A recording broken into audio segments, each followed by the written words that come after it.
Retrouve dans notre studio 3D. Oui, David, on va regarder la courbe du déficit français depuis le début de la Ve République. Eh bien, cette courbe, regardez, elle est là, comme un toboggan plein d'accidents. L'histoire commence en 1959. C'est là où je me trouve exactement, et elle commence bien. À l'époque, cela semble incroyable, la France est sans déficit. Tout ce qui est au-dessus de cette ligne, ce sont des excédents budgétaires tout au long des années 60.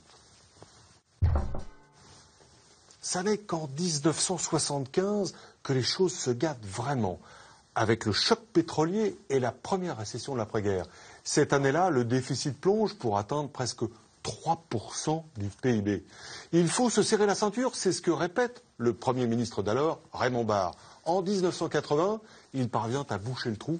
C'est la dernière fois que la France a connu un budget en équilibre, il y a 35 ans.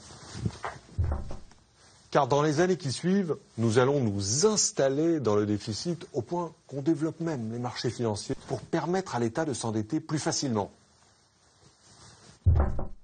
1992, c'est le traité de Maastricht qui limite les déficits à 3% du PIB. Une limite bien théorique, enfoncée dès l'année qui suit, parce que la récession frappe. Le jeune ministre du budget d'alors, Nicolas Sarkozy, constate un trou sans précédent à 6,5% du PIB. Mais la croissance économique revient entre 1997 et 2000. La zone euro retrouve en moyenne des comptes équilibrés, mais pas la France, qui remonte péniblement à 2% du PIB.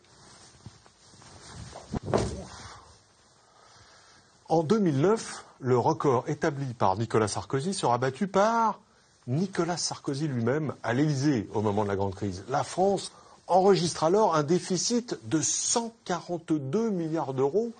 C'est 7,5% du PIB.